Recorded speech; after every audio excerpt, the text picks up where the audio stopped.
Vous avez peut-être vu le film La liste de Schindler, sorti en 1994 en France et réalisé par Steven Spielberg et adapté du roman de Thomas Keneally. Il raconte comment un charismatique industriel allemand, pourtant membre du parti nazi, a réussi à sauver plus d'1 millier de juifs de la déportation. Et si je vous parle de ça, c'est pas parce que j'ai envie de me reconvertir en youtubeur ciné, mais bien parce que ce film est tiré d'une histoire vraie. Je vous propose aujourd'hui de vous raconter la vie d'Oskar Schindler, l'homme qui a réussi à manipuler des dignitaires du Troisième Reich pour sauver près de 1200 juifs. Pourtant, vous allez voir qu'il reste un personnage mystérieux et ambigu. Certains y voient dans son acte l'œuvre d'un grand humaniste, un héros, un juste, mais d'autres y voient un homme d'affaires cynique, un traître, un fidèle collaborateur de l'Allemagne nazie et un profiteur de guerre. Pour mieux comprendre qui il était, voici son histoire.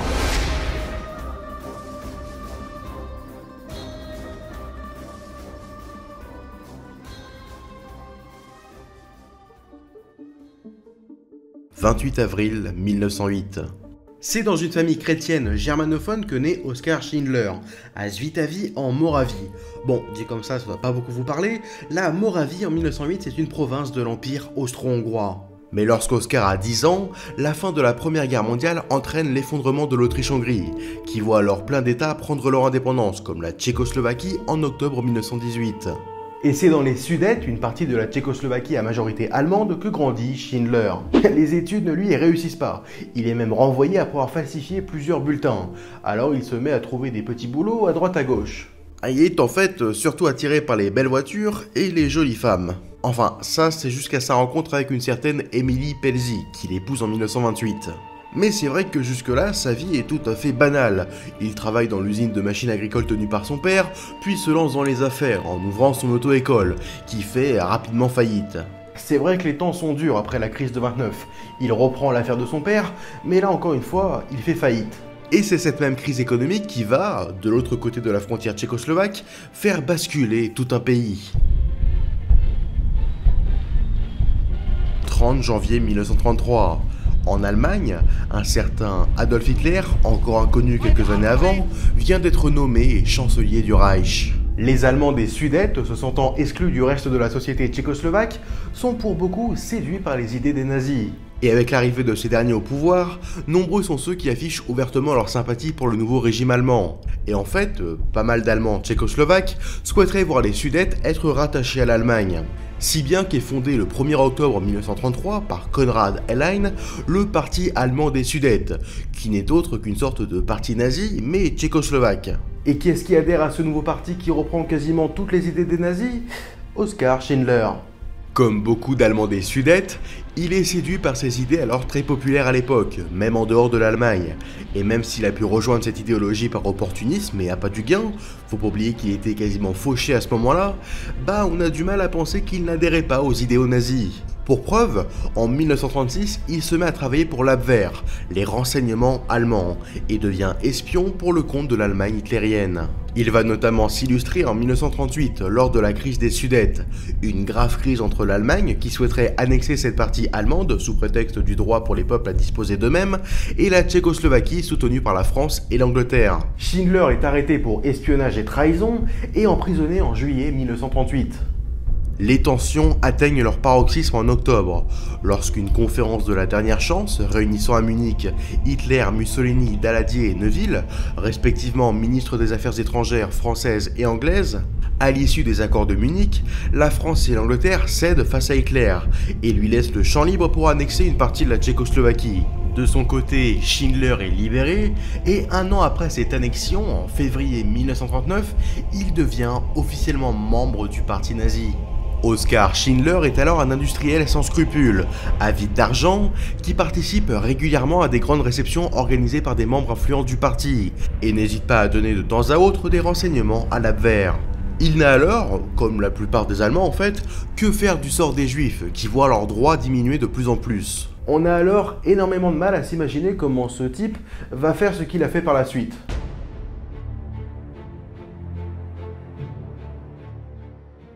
1er septembre 1939. Hitler déclenche l'invasion de la Pologne, les navires de guerre allemands font feu sur le port de Danzig. Ce sont les premiers coups de canon de la Deuxième Guerre mondiale. En un mois de Blitzkrieg, la Pologne est vaincue et voit son territoire partagé entre l'Allemagne et l'Union soviétique, comme l'avaient convenu les deux États dans une clause secrète du pacte de non-agression germano-soviétique, signé quelques mois auparavant. Pour Schindler, businessman avant tout, l'occupation de la Pologne ce sont de toutes nouvelles opportunités qui s'offrent à lui, un tout nouveau marché à conquérir. Ainsi, en octobre 1939, il part s'installer à Cracovie, où il profite du programme allemand d'aryanisation des entreprises juives et polonaises. Comme les nazis les considèrent comme des sous-hommes, ils n'ont plus le droit de posséder les moyens de production. Ils sont alors réquisitionnés et revendus à des industriels allemands comme Schindler. C'est comme ça qu'il rachète en 1939 une usine de fabrication d'émail qui appartenait avant lui à des hommes d'affaires juifs. Renommée Emalia, cette usine va lui permettre rapidement de faire fortune. C'est une vie d'hédonisme que mène Schindler. Il est sans cesse à de grandes soirées organisées par des hauts responsables allemands à Cracovie. Il couche à droite à gauche en profitant de l'absence de sa femme. Il boit énormément et ferme les yeux sur les agissements des nazis en Pologne. Bref, c'est la belle vie pour lui alors que se déroulent sous ses yeux les pires atrocités. À Emalia, il emploie en 1940 près de 700 travailleurs qui viennent directement du ghetto de Cracovie. Des travailleurs qu'il paye une misère. La main-d'œuvre juive est tellement peu chère comparée aux Polonais que Schindler en embauche de plus en plus. Et en 1941, les Juifs perdent le droit de toucher un salaire. Alors Schindler fait agrandir son usine, qui comptera jusqu'à 1700 travailleurs à son apogée en 1944. Mais en 1942, la situation pour les Juifs se dégrade. Et un événement va tout changer pour Schindler.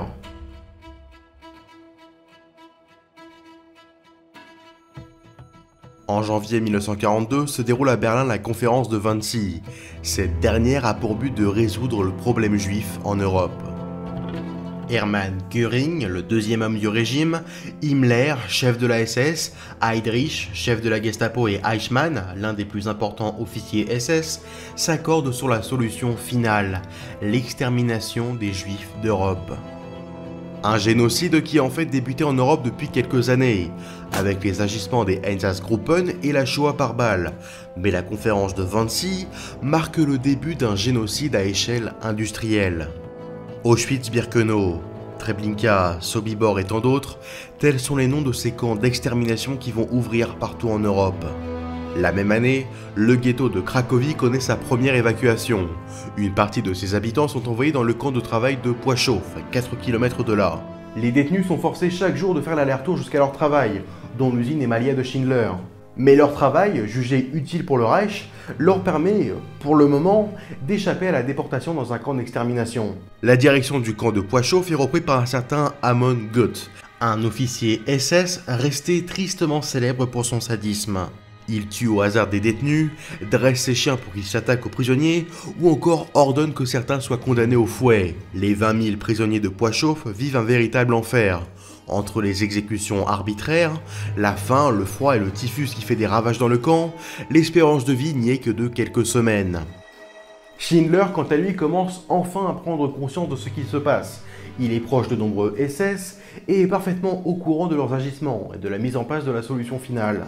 Dans la nuit du 13 au 14 mars 1943, le ghetto de Cracovie est entièrement liquidé. Ses habitants sont arrêtés et déportés dans les camps de Płaszów, Belzec ou Auschwitz. Ceux qui ne peuvent être transportés, les malades et les vieillards, sont d'office assassinés par les SS. Et la grande majorité des habitants du ghetto de Cracovie qui sont déportés ne survivront pas. Alors, avec l'aide de son comptable et ami Isaac Stern et de sa femme Emily, Schindler va se mettre en tête de protéger à n'importe quel prix ses travailleurs juifs. Pour cela, il va ouvrir une division à Emalia consacrée exclusivement à la fabrication de matériel militaire, ce qui rend ses prisonniers indispensables à l'effort de guerre, ce qui les protège d'une éventuelle déportation. Il soudoie Goeth pour permettre à ses ouvriers, qui comptent aussi des femmes et des enfants, de pouvoir rester la nuit à l'usine, pour éviter les rafles. Il se sert également du marché noir pour faire parvenir de la meilleure nourriture à ses ouvriers. Bref, il essaye de faire de son mieux pour protéger ses travailleurs et leur offrir, au moins pendant leur journée de travail, un environnement plus décent et humain. Mais sans surprise, cette solidarité à l'égard des Juifs, ça commence à titiller la Gestapo et la SS. Il sera arrêté en tout 3 fois, pour des soupçons de collaboration avec des Juifs ou de contrebande, mais il parviendra toujours à s'en sortir, grâce à ses très nombreuses relations qui s'étaient faites du temps où il travaillait pour l'Abwehr. Pour pouvoir continuer à venir en aide aux Juifs de Płaszów, Schindler se lie d'amitié avec Goeth, qu'il n'hésite pas à payer pour qu'il lui laisse gérer son usine comme bon lui semble. Emalia devient alors une sorte d'annexe du camp de Plaszow, dirigé par Schindler, où même les gardes SS sont tenus à l'écart. Mais la guerre va rattraper Schindler. Nous sommes maintenant en août 1944, à l'ouest les Alliés ont débarqué en France depuis 2 mois, et à l'est l'armée rouge se rapproche de plus en plus de Plaszow. Amon Goeth reçoit alors l'ordre d'abandonner immédiatement le camp, et de déporter tous ses détenus vers Auschwitz. Et quand Schindler apprend la nouvelle, il est pas bien. Il sait très bien ce qui se passe là-bas. L'existence des chambres à gaz n'était un secret pour personne, et même les prisonniers de Plaszow avaient eu vent de l'existence de la solution finale. Il va alors tout faire pour que son usine et ses ouvriers soient délocalisés à Brunslitz, dans les Sudètes d'où il est originaire. Il dit vouloir ouvrir une usine d'armement, essentielle alors que l'Allemagne était en train de perdre. Et pour pouvoir conserver tous ses ouvriers, même les enfants, il va devoir prouver qu'ils sont tous utiles au bon fonctionnement de l'usine. À force de dépenser des fortunes en pots de vin et de flatter l'ego d'Amon Goeth, ce dernier accepte enfin que l'usine de Schindler soit délocalisée dans les Sudètes, loin du front. Et pour ses ouvriers, Goeth lui propose de faire une liste avec les noms de ses ouvriers essentiels. Mais ce n'est pas Schindler qui va rédiger cette liste. Non, puisqu'à ce moment, il était en prison. C'est un certain Marcel Goldberg qui va écrire la célèbre liste de Schindler. Une liste comportant les noms des prisonniers, hommes, femmes et enfants juifs, considérés comme essentiels au bon fonctionnement de l'usine d'armement que souhaite ouvrir Schindler. Et c'est cette liste qui va leur permettre d'échapper à la déportation vers Auschwitz. Toutefois, l'implication de Goldberg reste controversée, car il aurait en effet demandé des pots de vin pour inscrire certains noms sur la liste. Quoi qu'il en soit, les hommes seront tous envoyés dans la nouvelle usine de Brunslitz, mais à cause d'une erreur d'aiguillage, le train avec à son bord les femmes et les enfants de Plaszow arrive à Auschwitz.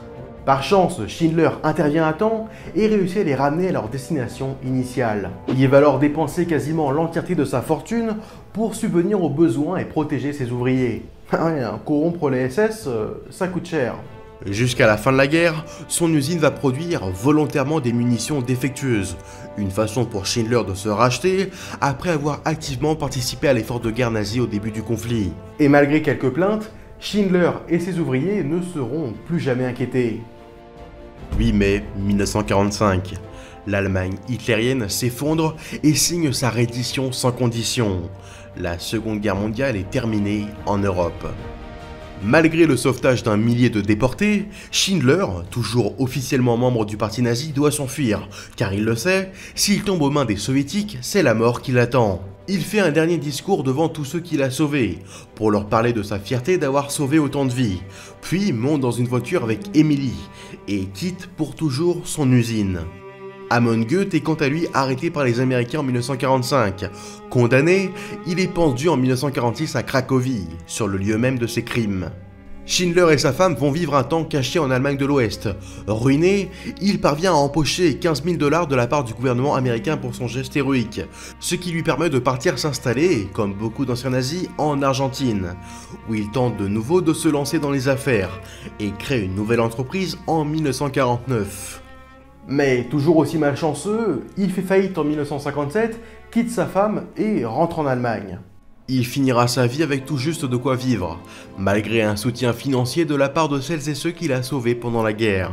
En 1962, on lui décerne le titre de Juste parmi les nations, un titre décerné à celles et ceux qui ont agi pour cacher ou protéger des juifs pendant la guerre.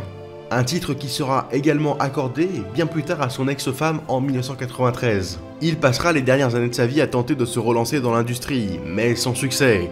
Il passera le restant de ses jours à échanger et à garder contact avec les juifs d'Emalia qu'il a sauvés.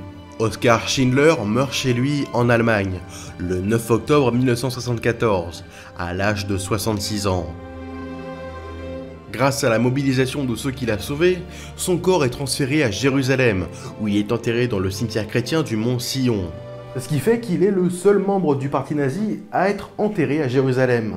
Oskar Schindler reste un personnage clivant et un peu paradoxal. Ses réelles motivations restent toujours un peu mystérieuses. Peut-être a-t-il fait tout ça pour sauver sa peau. Quoi qu'il en soit, on sait aujourd'hui qu'il a longtemps souffert après la guerre de ne pas avoir été reconnu comme il l'aurait voulu.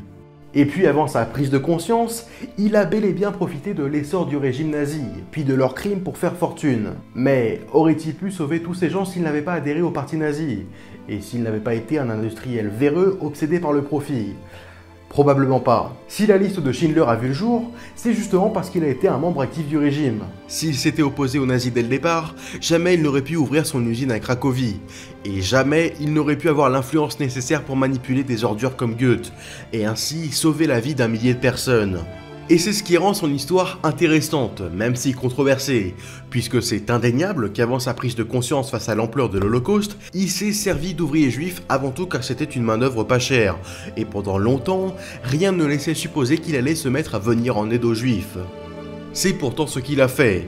Il s'est dressé contre la barbarie nazie et a risqué sa vie pour protéger ses semblables. Et jusqu'à sa mort, ceux que l'on a appelés les Schindler-Juden, les Juifs de Schindler, resteront comme sa seule famille, et qui iront, après sa disparition, raconter à qui veut l'entendre l'incroyable histoire d'Oskar Schindler, celui qui leur a sauvé la vie.